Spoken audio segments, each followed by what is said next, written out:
जो व्यक्ती जीवनामध्ये फक्त आणि फक्त स्वार्थी आहे, जो व्यक्ती केवळ आणि केवळ स्वतःचाच विचार करतो, स्वतःच्याच पोटाचा विचार करतो, त्या व्यक्तीला काला घेण्याचा अधिकार नाही. म्हणजे दुसऱ्याची दाढी जळाली तरी चालेल, पण आपली बिडी मात्र त्याच्या दाढीवर पेटली पाहिजे, असा जर कोणी असेल ना, त्याला काल्याचा अधिकार नाही. दुसरा व्यक्ती आहे तो म्हणजे स्वार्थीही नाही आणि परार्थी सुद्धा नाही. काय झालं, भगवान भोलेनाथासमोर 2 जण तपश्चर्याला बसले, पण नियम असा होता, जे पहिल्याला मिळेल ना त्याच्यात दुप्पट मात्र दुसऱ्याला मिळेल. भगवान भोलेनाथ अगदी भोळे असल्या कारणाने लवकर प्रसन्न झाले, कारण भगवान भोलेनाथ लवकर प्रसन्न होणारी देवता आहे. लवकर प्रसन्न झाले आणि पहिल्याकडे गेले. माग वत्स, तुला काय मागायचं ते. त्याला माहित होतं देव जे देणार आहे ना ते माझ्यापेक्षा दुप्पट दुसऱ्याला मिळणार आहे. माणसाला स्वतःची प्रगती मात्र पाहिजे असते, पण दुसऱ्याची प्रगती झालेली कधीच आवडत नाही. काय झालं की आम्ही कार्यक्रमाला निघालो, चंपतरावांनी पेढे आणले होते, पेढे, आणि चंपतराव ते पेढे वाटत होते. आम्ही कीर्तनाला जात असताना आमच्याही हातावर त्यांनी पेढा ठेवला. मी विचारलं, चंपतराव कशाचा पेढा? म्हणे महाराज माझा मुलगा पास झाला, माझा मुलगा पास झाला. आम्ही कीर्तनाला निघून गेलो. संध्याकाळी परत आलो. जे चंपतराव सकाळी पेढे वाटत होते ते चंपतराव डोक्यावर हात ठेवून बसले होते. म्हटलं, चंपतराव काय झालं? चंपतरावनं सांगितलं, माझ्याकडे जो माणूस आहे ना, म्हणजे जो नौकर आहे, त्या नौकराचा मुलगा मेरिटला आला. अरे, आपला मुलगा पास झाला याचा आनंद नाही, पण आपल्या माणसाचा मुलगा मेरिटला आला याचं मात्र दुःख आहे. विठ्ठला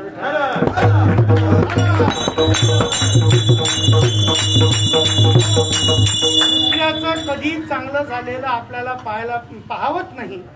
मग झालं, भगवान भोलेनाथ प्रसन्न झाले. पहिल्याला विचारलं, माग तुला काय पाहिजे? त्यांना काहीतरी गाडी, बंगला, नोकर, चाकर जे काही आहे ते मागून घ्यायला पाहिजे होतं, पण त्यानं त्यातलं काहीच नाही मागितलं. त्यानं देवाला सांगितलं, म्हटलं देवा मला एका डोळ्याने आंधळा कर. याचा एकच डोळा गेला, पण दुसऱ्याचे मात्र 2ही गेले.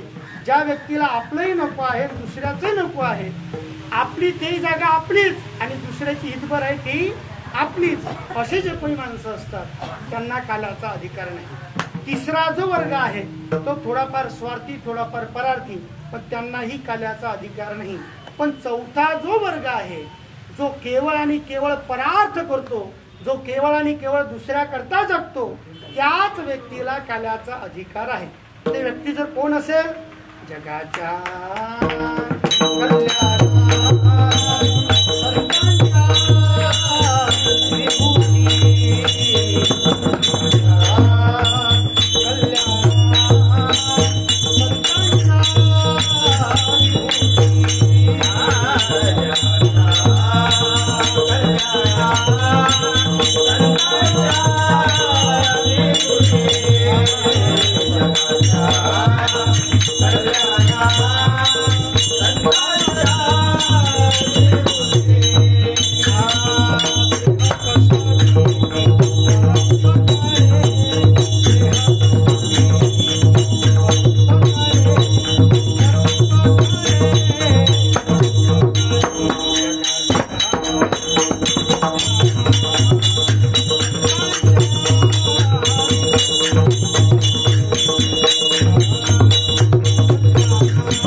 परोपकाराय वहंती नद्याः, नद्या वाहतात, ह्या परोपकार करण्यासाठी वाहतात. परोपकाराय फलंती वृक्षाः, वृक्षाला जे काही फळ लागतं ना ते फळ सुद्धा परोपकार करण्याकरता असतं. आपलं फळ वृक्षाने खाल्लं स्वतःच असं कधी झालं काय? नाही. परोपकाराय इदम शरीरम, हे शरीर सुद्धा भगवान परमात्म्याने आम्हाला दिलं ना, हे शरीर सुद्धा परोपकारासाठीच दिलं, परंतु या शरीराचा उपयोग आम्ही परोपकारासाठी करत नाही आणि म्हणून मात्र आम्हाला काला मिळत नाही. कारण ज्याला खरा काळा मिळाला तो मनुष्य रूपाला शिल्लकच राहत नाही. विठ्ठला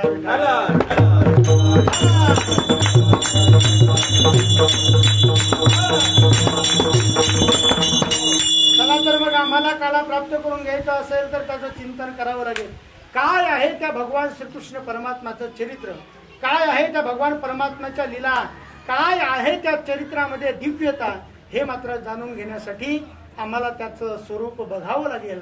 भगवान श्रीकृष्ण परमात्मा सगळ्या गोपाळांसमवेत खेळत असताना, बागडत असताना, उड्या मारत असताना सर्व गोपाळ मात्र भगवान परमात्माशी सौख्याने मात्र आनंदाच्या वातावरणामध्ये खेळत आहे. पण त्या वातावरणामध्ये पेंद्याला एकदा थोडीशी काय गंमत करावीशी वाटली आणि पेंद्यानं सांगितलं, म्हटले देवा आम्हाला लय भूक लागली रे. भूक लागली म्हणे काय खाल्लं नाही का? म्हणे खाल्लं देवा, पण ताक खाल्ला मी, ताक. आता ताक हे असाराचं प्रतीक आहे. अगोदरच्या काळात माता माऊल्या ताक फुकट देत होत्या, फुकट. आता तुम्ही जाऊन बघा, आता ताक सुद्धा विकत मिळायला लागलं. त्या ताकामध्ये नुसतं पाणी नसते, ताकामध्ये लोण्याचा पता नसते. महाराज ते ताक खाल्लं म्हटले, ताक. ताक हे असाराचं प्रतीक आहे, पण लोणी हे साराचं प्रतीक आहे. आणि म्हणून देवा म्हटलं लय भूक लागली रे. म्हणे काही खाल्लं नाही का? खाल्लं ना देवा. अरे पण काय खाल्लं? म्हणे देवा आम्ही ताक खाल्लं. तुम्हाला सार खायचं का? हो देवा सार खायचं. मग काय करा, तुम्ही माझ्या पाठीमाग या, मी तुम्हाला भरपूर खायला देईल. याला तरी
पाठीमागे चला, आज मी तुम्हाला पोट भर खाऊ घालणार आहे. बरं गोपाळ हे उपाशी होते, देवाला कसं कळालं? माणसाचा चेहरा सांगत असतो की माणसाच्या चेहऱ्यावर बरेच भाव दडलेले असतात. अंतरीचे धावे स्वभावे बाहेर. तुमच्या पोटामध्ये काय चाललं तुमच्या चेहऱ्यावर सांगितलं जातं. महाराज गोपाळांचा तो भाव मात्र देवाने ओळखला. माणसाचा चेहरा असा पडलेला नसावा. माणसाचा चेहरा जर असा पडलेला असला ना, तो चेहरा कसा पडतो माहिती आहे तुम्हाला? तुम्ही सूर्यफुलाची शेती बघितली का? सूर्यफूल असं पडलेलं असतं, मान टाकलेले असते. तसा माणसाचा चेहरा पडलेला नसावा. माणसाचा चेहरा गुलाबाच्या पाकळीसारखा असा टवटवीत असावा. म्हणजे जो व्यक्ती संसारामध्ये प्रसन्न आहे त्याचाच चेहरा प्रसन्न राहतो. जो व्यक्ती ज्याच्या संसारामध्ये सारखी वटवट वटवट वटवट आहे तो व्यक्ती चेहऱ्यावर कधीच प्रसन्न राहू शकत नाही. म्हणून गोपाळांचे चेहरे बघितले, फोडीली गोवरी ऐसा दिशे तोंडावरी. अरे जणू काही कोणी तुमच्या चेहऱ्यावर, तुमच्या तोंडावर गोऱ्या फोडल्या असे तुमचे चेहरे दिसत आहेत. म्हणून मात्र विचारणा केली आणि सगळ्या गोपाळांना भगवान परमात्म्याने पाठीमागं बोलावलं. देवाने पाठीमागं का बोलावलं? कारण भगवान परमात्मा हे धर्माचं प्रतीक आहे. भगवान परमात्म्याचं कार्यच ते काय आहे? कार्य यदा यदा ही धर्मस्य ग्लानिर्भवति भारत अभ्युत्थानम् अधर्मस्य तदात्मानं सृजाम्यहम्. युगान युग या भूतलावर अवतीर्ण होणं आणि अवतीर्ण होऊन मात्र खऱ्या अर्थाने कार्य करणं आणि कार्य करून लवकरात लवकर निघून जाणं हे भगवान परमात्म्याचं कार्य आहे. मग ते कार्य साधण्याकरता भगवान परमात्मा काय काय आयुध धारण करत असतो? घेऊन या चक्र गदा हाची धंदा करीतो. हातामध्ये चक्र धारण करतो, हातामध्ये गदा धारण करतो आणि दुष्टांचा संहार करण्याकरता, भक्तांचं रक्षण करण्याकरता भक्ता राखे पायापाशी, दुर्जनाशी संहारी आणि धर्माची संस्थापना करतो. मग ही जी धर्माची संस्थापना भगवान परमात्मा करतो त्यासाठी जगद्गुरु तुकोबरा आजच्या सेवेकरता निवडलेल्या अभंगाच्या शेवटच्या चरणात सांगतायत की या करताच तर भगवान परमात्म्याचा अवतार आहे. आहे तुका म्हणे धर्म संस्थापन आहे तुका म्हणे धर्म संस्थापन आहे तुका म्हणे धर्म संस्थापन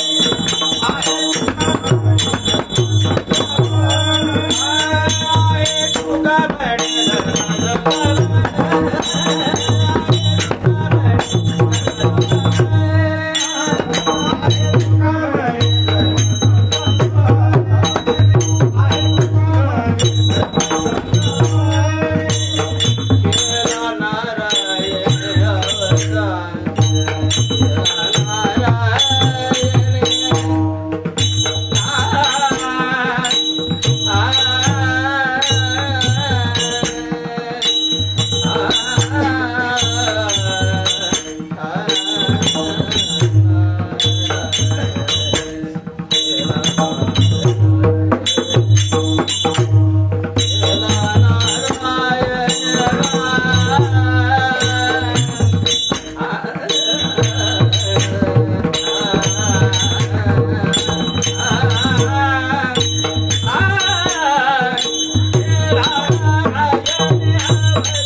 नव्हे सर्वसाधारण माणसाचा धंदा जर पाहिला ना, माणसं काय काय धंदे बोलू नका, माणसं काय काय धंदे करील सांगता येत नाही. बरं, माणसाचे धंदे कीर्तनात सांगता येतात का?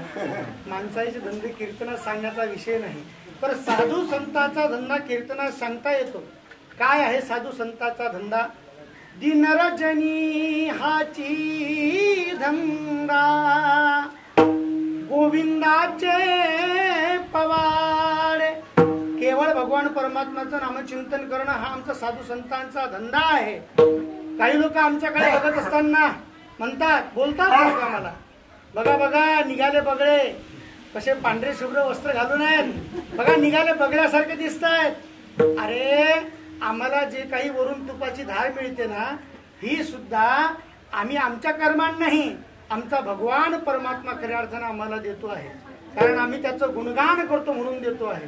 कारण आमचा हा धंदा आहे. बघा बघा निघाले धंद्या. अरे हो, आम्ही धंद्यावरच निघाले धंद्यावर. महाराज, साधू संतांचा एकच धंदा भगवान परमात्माचं नामचिंतन. पण भगवान परमात्माचा धंदा जर काय असेल तर परित्राणाय साधूनाम विनाशाय च दुष्कृता धर्म संस्थापनार्थाय संभवामी युगे युगे. आहे तुका म्हणे धर्म संस्थापने केला नारायणे अवतार. नुसता अवतार करून ते थांबले नाही, तर त्याकरता त्यांनी पुढचं चरित्र केलं. हे सोंग सारिले या रूपे अनंते, पुढे ही बहुत करणे आहे. म्हणून भगवान परमात्माने रांगताना काही लीला केल्या, काही लीला गायी चारताना केल्या, आणि तेच वर्णन जगद्गुरु तुकोबराय करतात. त्या चरित्राचं वर्णन करतात अभंगाचं पहिलं चरित्र